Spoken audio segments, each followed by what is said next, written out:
19-ാം അധ്യായം. അനന്തരം ഞാൻ സ്വർഗ്ഗത്തിൽ വലിയൊരു പുരുഷാരത്തിന്റെ മഹാഘോഷം പോലെ കേട്ടത്, ഹല്ലേലൂയാ! രക്ഷയും മഹത്വവും ശക്തിയും നമ്മുടെ ദൈവത്തിനുള്ളത്. വേശ്യാവൃത്തി കൊണ്ട് ഭൂമിയെ വഷളാക്കിയ മഹാവേശ്യയ്ക്ക് അവൻ ശിക്ഷ വിധിച്ചു. തന്റെ ദാസന്മാരുടെ രക്തം അവളുടെ കയ്യിൽ നിന്ന് ചോദിച്ച് പ്രതികാരം ചെയ്യുക കൊണ്ട് അവന്റെ ന്യായവിധികൾ സത്യവും നീതിയുമുള്ളവ.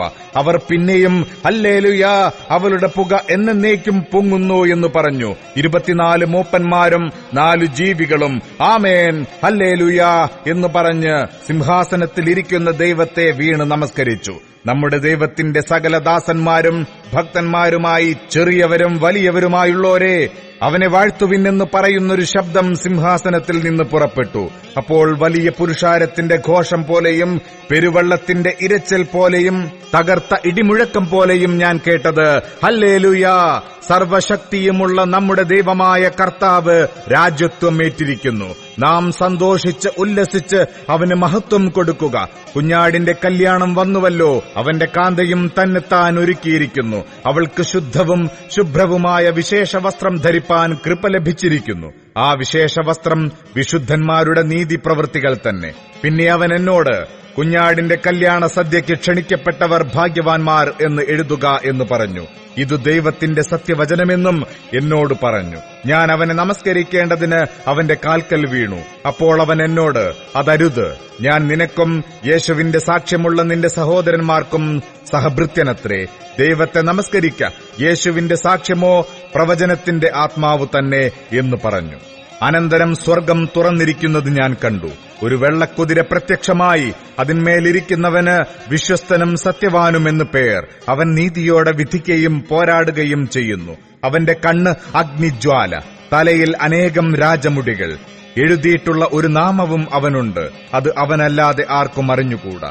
അവൻ രക്തം തളിച്ച ഉടുപ്പ് ധരിച്ചിരിക്കുന്നു. അവന് ദൈവവചനമെന്നു പേർ പറയുന്നു. സ്വർഗത്തിലെ സൈന്യം നിർമ്മലവും ശുഭ്രവുമായ വിശേഷ വസ്ത്രം ധരിച്ച് വെള്ളക്കുതിരപ്പുറത്ത് കയറി അവനെ അനുഗമിച്ചു. ജാതികളെ വെട്ടുവാൻ അവന്റെ വായിൽ നിന്ന് മൂർച്ചയുള്ള വാൾ പുറപ്പെടുന്നു. അവൻ ഇരുമ്പുകോൽ കൊണ്ട് അവരെ മേയിക്കും.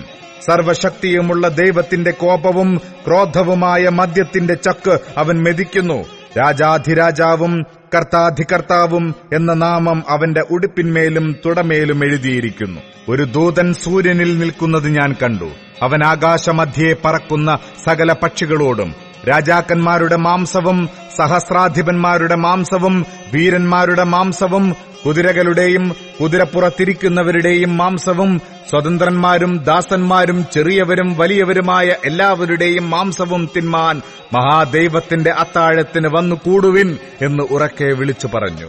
കുതിരപ്പുറത്തിരിക്കുന്നവനോടും അവന്റെ സൈന്യത്തോടും യുദ്ധം ചെയ്യുവാൻ മൃഗവും ഭൂരാജാക്കന്മാരും അവരുടെ സൈന്യങ്ങളും ഒന്നിച്ചു വന്നുകൂടിയത് ഞാൻ കണ്ടു. മൃഗത്തെയും അതിന്റെ മുമ്പാകെ താൻ ചെയ്ത അടയാളങ്ങളാൽ മനുഷ്യരെ ചതിച്ച് മൃഗത്തിന്റെ മുദ്ര ഏൽപ്പിക്കുകയും അതിന്റെ പ്രതിമയെ നമസ്കരിപ്പിക്കുകയും ചെയ്ത കള്ളപ്രവാചകനെയും പിടിച്ചുകെട്ടി ഇരുവരെയും ഗന്ധകം കത്തുന്ന തീപ്പൊയ്കയിൽ ജീവനോടെ തള്ളിക്കളഞ്ഞു. ശേഷിച്ചവരെ കുതിരപ്പുറത്തിരിക്കുന്നവന്റെ വായിൽ നിന്നും പുറപ്പെടുന്ന വാൾ കൊണ്ട് കൊന്നു.